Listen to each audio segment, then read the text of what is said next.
सुरुवातीलाच बातमी आहे भाजपच्या गोटातून भाजपचे झाले पानिपत 12 पैकी 12 जागांवरती उद्धव ठाकरेंचा भगवा।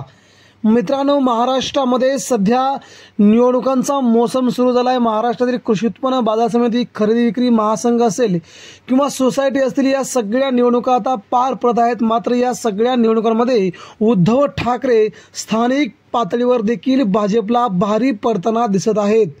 बातमी येते थेट अमरावती जिल्ह्यातून नवनीत राणा आणि या त्यांच्या मतदारसंघामध्ये त्यांचा लोकसभेला दारुण पराभव झाल्यानंतर आता मात्र त्यांची सगळीकडे पिछेहाट होताना दिसत आहे।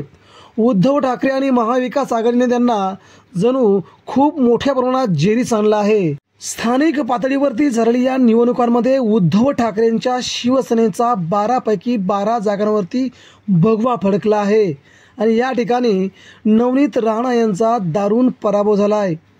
उद्धव ठाकरेंच्या मातोश्रीवरती येऊन हनुमान चालीसा म्हणणाऱ्या नवनीत राणा आता घरी बसल्या असून त्यांना खासदार देखील होता आलं नाही। हा फक्त उद्धव ठाकरेंचा विजय आहे।